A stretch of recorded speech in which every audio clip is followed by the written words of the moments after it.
Hello everyone, চলো চুড়ি বানাই। সো লাস্ট পোস্টে আমি চুড়ি ছবি জিজ্ঞেস করছিলাম টিউটোরিয়াল লাগবে কিনা, কেউ বলেনি যে লাগবে, তাও টিউটোরিয়াল দিচ্ছি। ওকে, লেটস গো। সো এই জন্যই প্রথমে লাগবে পুঁথি। এই পুঁথিটা হচ্ছে খুবই ছোট সাইজের একটা পুঁথি। দেন হচ্ছে আমার লাগবে রক। সো এই রকগুলো ছোটানো যে এত কষ্ট রে ভাই, তাও আমি একটু ছোটাইছি কষ্ট করে অনেকটাই। সো এবার আমি রগের দুই সাইড নিয়ে নেব এবং এক সাইডের মধ্যে হচ্ছে 5টা পুঁথি নিয়ে নেব।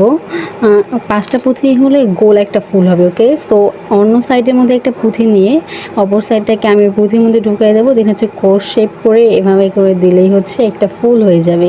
অনেক কিউট না? দেন হচ্ছে এবার হচ্ছে আমি সেকেন্ড ফুলটা বানাই নেবো। সো এই জন্য হচ্ছে আমি এক সাইডের মধ্যে 2টা পুঁথি নেবো আর এক সাইডের মধ্যে 2টা পুঁথি নেবো, ঠিক আছে?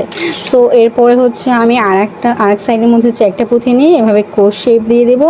ওকে, আমার 2টা ফুল বানানো ডান। এভাবে করতে করতে আমার পুরো একটা মালার মতো হয়ে গেছে। এটাকে এবার গোল বানাতে হবে, এই জন্য আমি আবারও সেম প্রসেসে নিয়ে নেব। তারপর হচ্ছে এক সাইডে ওই সাইডের মধ্যে এটাকে অ্যাড করে দিব।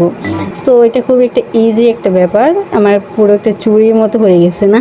ওকে, সো এটাকে আর একটু মডিফাই করতে হবে। এই জন্য হচ্ছে কি আমি আবার একটু রক নিয়ে নিছি এবং রকটা নেওয়ার পর আমি আমার একটা মালাকে নষ্ট করবো এই জন্য, কারণ আমার কাছে বড় পুঁথি ছিল না।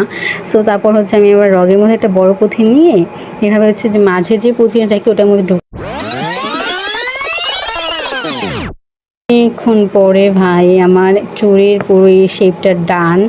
এবার হচ্ছে আমি একটা চুড়ি বানাই নিয়েছিলাম আগে, এটার মধ্যে আবার একটা প্লেস করে দেব, তাহলেই আমার চুড়িটা হয়ে যাবে। ও না না না, আবার B7000 গাম আছে না, সো এটা দিয়ে হচ্ছে এটা আমি লাগাই নিব, নাহলে আবার ছুটে যাবে।